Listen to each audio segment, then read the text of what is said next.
Hello ಸ್ನೇಹಿತರೆ, ನಿಮಗೆಲ್ಲ ನಮ್ಮ ತಾರಸಿ ತೋಟಕ್ಕೆ ಮತ್ತೊಮ್ಮೆ ಸ್ವಾಗತ. ನೀವೆಲ್ಲ ಹಸಿರು ದಂಟು ಸೊಪ್ಪನ್ನು ನೋಡಿರ್ತೀರ ನಾರ್ಮಲ್ ಆಗಿ, ಅಥವಾ ಕೆಂಪು ದಂಟಿದ್ರೂ ಫುಲ್ ಕೆಂಪು ಹೇಗಿರೋ ದಂಟಿನ ಸೊಪ್ಪನ್ನು ನೀವು ನೋಡಿರಲ್ಲ. ಆದರೆ ನಮ್ಮ ತಾರಸಿ ತೋಟದಲ್ಲಿ ಈಗೊಂದು ಹೊಸ ಥರದ್ದು ದಂಟಿನ ಸೊಪ್ಪನ್ನು ಹಾಕಿದ್ದೀವಿ. ನೀವು ನೋಡಬಹುದು ಇಲ್ಲಿ ಎಷ್ಟು ಕೆಂಪಾಗಿದೆ ಇದು ಅಂತೇಳಿ. ಫುಲ್ ರೆಡ್ ಅಂದರೆ ಕಂಪ್ಲೀಟ್ ಬೇರ್ನಿಂದ ಹಿಡಿದು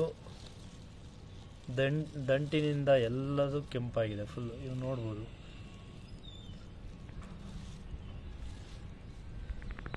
ಇದು 100% ಕೆಂಪಾಗಿರೋ ಅಂಥ ದಂಟಿನ ಸೊಪ್ಪಿನ ಗಿಡ.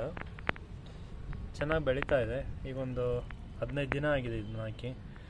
ಇನ್ನೊಂದು ವಾರ ಅಥವಾ 10 ದಿನದಲ್ಲಿ ಇದು ಫಸ್ಟ್ ಟೈಮ್ ಕಟ್ ಮಾಡ್ಬೋದು ಅನಿಸುತ್ತೆ. ಸ್ವಲ್ಪ ಹುಳ ಆಗಿದೆ, ನೋಡ್ಬೋದು ನೀವು. ಇದಕ್ಕೆ ಮಜ್ಜಿಗೆ, ನಾರ್ಮಲ್ ಆಗಿ ನಾವು ಮಜ್ಜಿಗೆ ಸ್ಪ್ರೇ ಮಾಡ್ತೀವಿ. ಮಜ್ಜಿಗೆ ಸ್ಪ್ರೇ ಮಾಡಿದರೆ ಹುಳ ಏನಾದರೂ ಇದ್ದರೆ ಹೋಗುತ್ತೆ. ನೋಡ್ಬೇಕು ಏನು ಮಾಡೋದು ಅಂತ. ಇದಕ್ಕೂ ಹುಳ ಆಗಿದೆ.